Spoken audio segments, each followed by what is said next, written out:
Assalamualaikum warahmatullahi wabarakatuh. Perkenalkan, nama saya Meliana Sari dengan NIM 3320180008. Pada hari ini saya akan mempresentasikan materi setengah putaran pada mata kuliah Geometri Transformasi dari kelompok 6. Yang pertama yaitu setengah putaran mengelilingi sebuah titik adalah suatu involusi.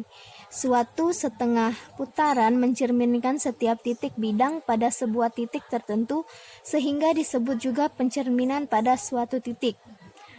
Definisi: sebuah setengah putaran pada suatu titik A adalah suatu padanan SA yang didefinisikan untuk setiap titik pada bidang sebagai berikut. Nah, teman-teman bisa lihat di sini bahwa yang pertama yaitu apabila P tidak sama dengan A, maka S ini bukan S1 ya, tapi SA. SAP sama dengan P aksen sehingga A titik tengah ruas garis P aksen. Yang kedua yaitu SA sama dengan A. Nah, sebelum masuk ke materi inti, di dalam setengah putaran ini biasanya dinotasikan dengan lambang SA, di mana SA ini dibaca sebagai setengah putaran. Nah, ini setengah putaran. Jadi SA ini dibaca sebagai setengah putaran dari titik A. Jadi setengah putaran dari titik A. Melalui definisi yang pertama ini tadi kan, apabila P tidak sama dengan A, maka SAP sama dengan P aksen sehingga A titik tengah ruas garis P aksen. Nah, sebelumnya kita buat dulu titik P. Jadi kita buat di sini titik P, kemudian kita buat di sini titik A atau titik pusat A. Nah, kita buat setengah putaran melalui titik pusat A ke titik P ini. Jadi kita buat setengah putaran. Untuk membuat setengah putaran ini kita bisa menggunakan jangka. Nah, jadi ini garis. Nah, karena di sini tadi kan dijelaskan bahwa P tidak sama dengan A. Jadi jika P tidak sama dengan A, maka SAP sama dengan P aksen. Nah, jadi di sini kita buat garis lagi, terus kita buat di sini titik P aksen. Sehingga SAP sama dengan P aksen terhadap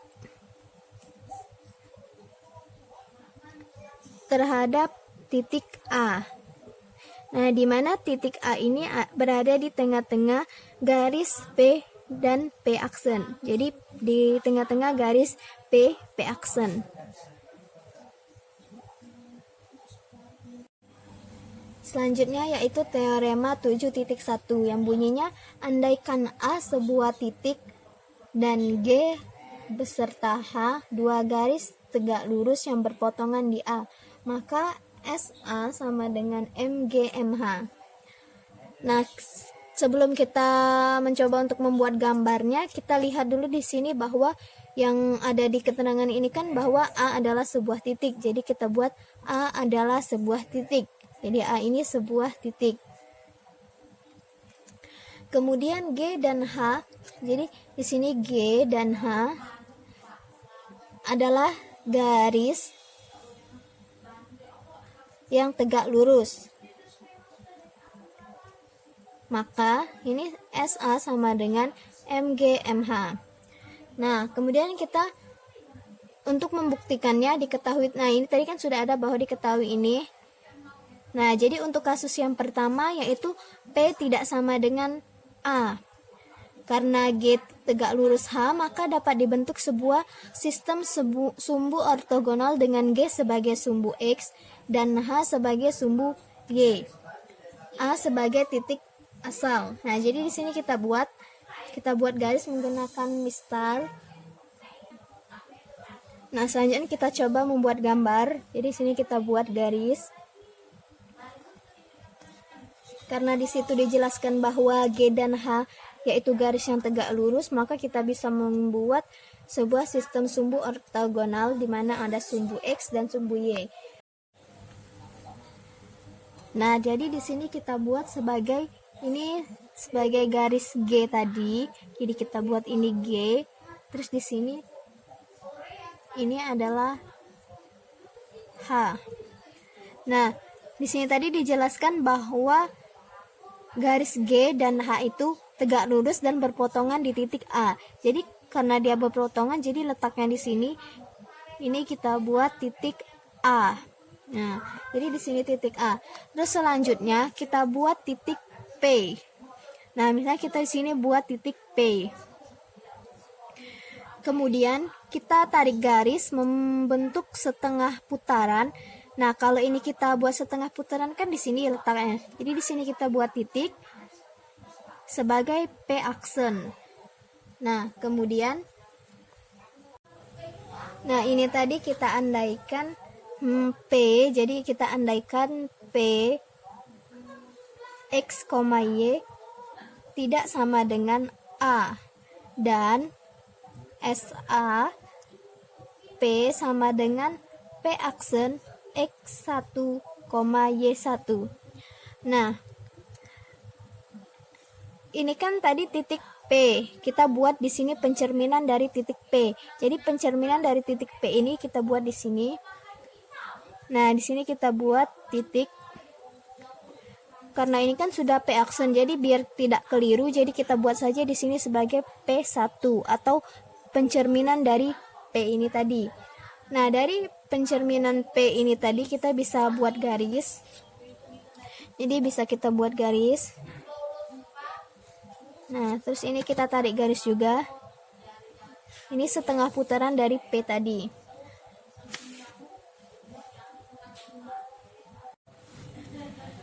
Nah, berdasarkan gambar yang sudah kita buat tadi, ini kira-kira hasilnya seperti ini. Jadi di sini adalah titik A atau sebagai titik pusatnya, perpotongan antara garis G dengan garis H tadi. Nah, di sini ada titik P, di mana P yaitu X, Y. Dan ini tadi adalah setengah putaran dari P atau P aksen. Kita buat P aksen. Nah, ini tadi adalah pencerminan dari titik P sebagai P aksen, atau bisa kita buat juga sebagai P1 gitu.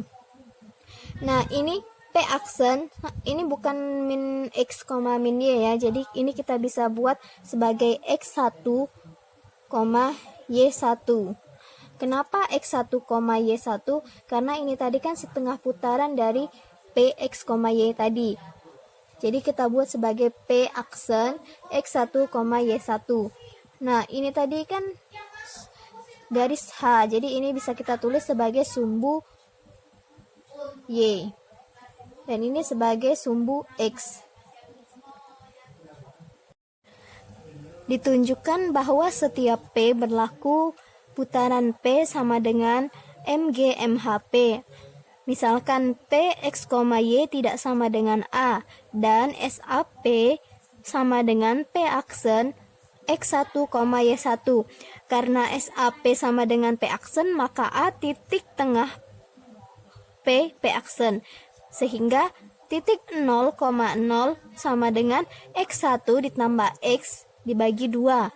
Dan Y1 ditambah Y dibagi 2.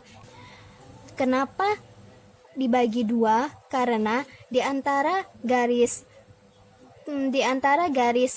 P dan P aksen itu ada titik A, sehingga dibagi 2. Sehingga persamaannya dibagi 2, sehingga diperoleh X1 sama dengan min X dan Y1 sama dengan min Y. Artinya SAP sama dengan min X, min Y. Ini sebagai persamaan 1. Komposisi pencerminannya MG MHP sama dengan MG MHP. MG MHP ini min X, Y. Min X, min Y. Artinya MG MHP sama dengan min X, min Y. Ini sebagai persamaan 2. Dari persamaan 1 dan 2 diperoleh SAP sama dengan MG MHP. Jadi SA sama dengan MG MH. Selanjutnya yaitu kasus yang kedua, P sama dengan A. Menurut definisi, SAA sama dengan A. Ini untuk persamaan satu. Kenapa ini A? Karena kan di sini dijelaskan bahwa P sama dengan A. Jadi ini tadi kan P sebelum, jadi ini kita ganti sebagai A. MGMHA sama dengan MGA sama dengan A. Ini persamaan yang kedua.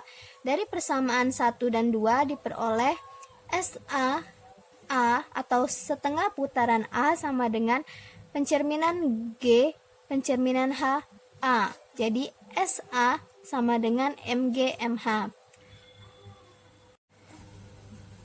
Selanjutnya yaitu kasus yang pertama, P tidak sama dengan A.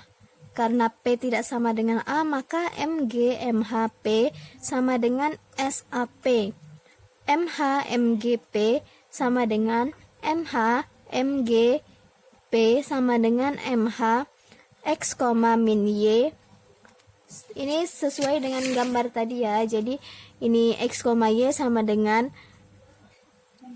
min X, Y sama dengan ini min X, Y sama dengan SAP.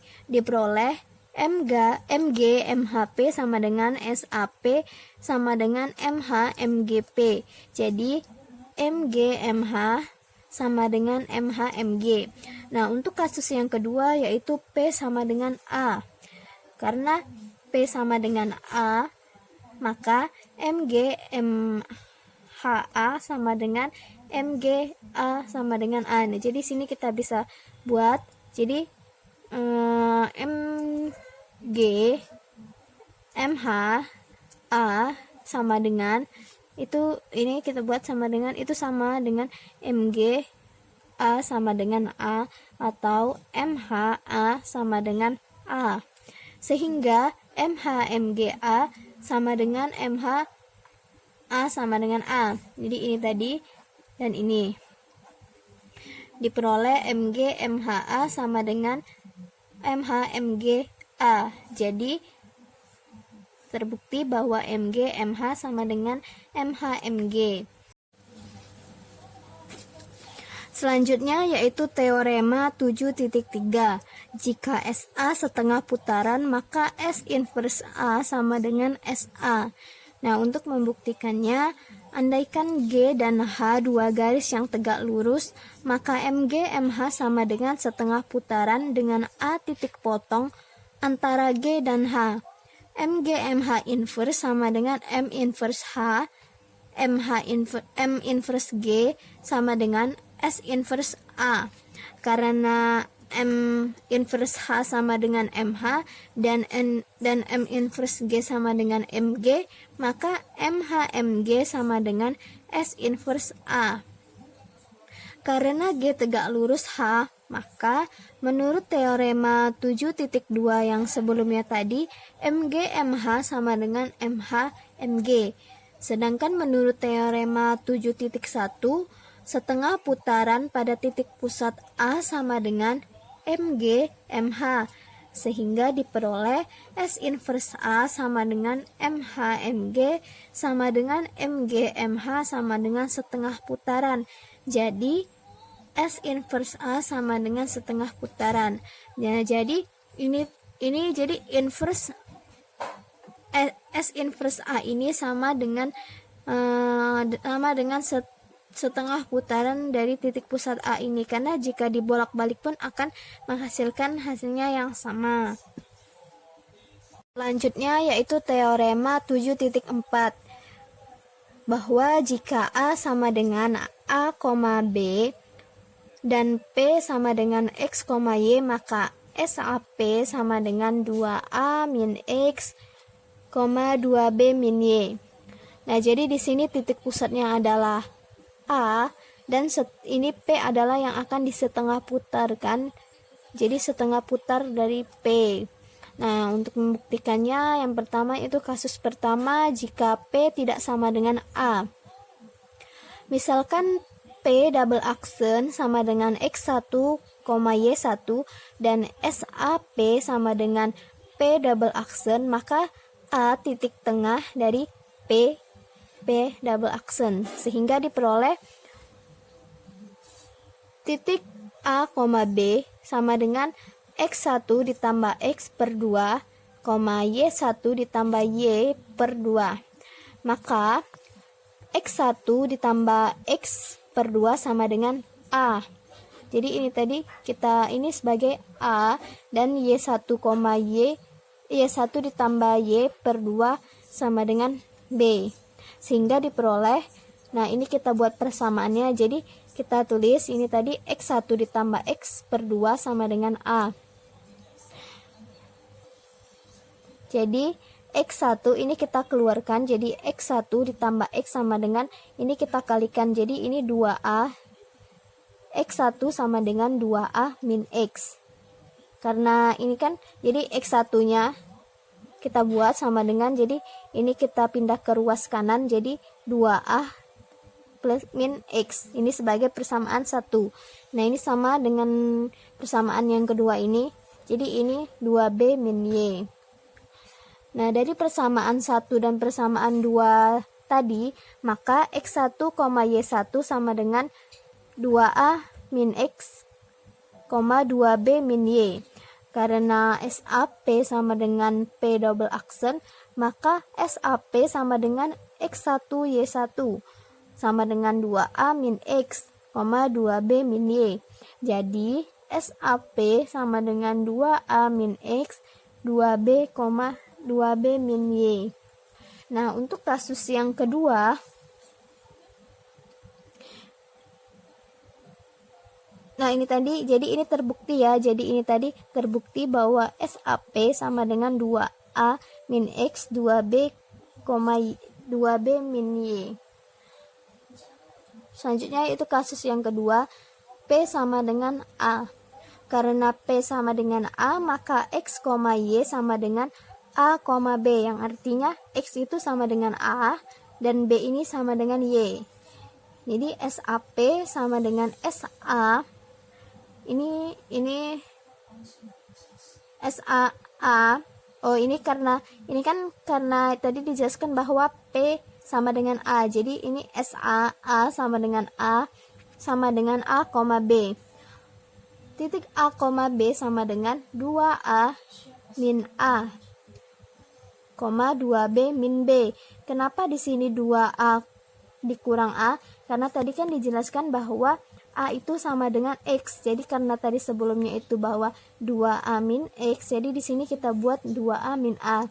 Nah, ini tadi juga kan 2B min Y. Jadi di sini kita buat sebagai 2B min B karena B sama dengan Y. Selanjutnya yaitu 2A dikurang X, 2B min Y. Nah, ini tadi sama ya. Nah, jadi kesimpulannya SAP sama dengan 2A min X, 2B min Y. Nah, untuk kasus yang kedua,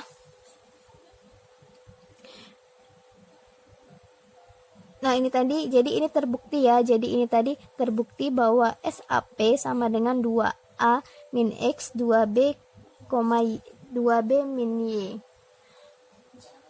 Selanjutnya itu kasus yang kedua, P sama dengan A. Karena P sama dengan A, maka X, Y sama dengan A, B, yang artinya X itu sama dengan A dan B ini sama dengan Y. Jadi SAP sama dengan SA. Ini SAA. Oh, ini karena tadi dijelaskan bahwa P sama dengan A. Jadi ini SAA sama dengan A sama dengan A, B.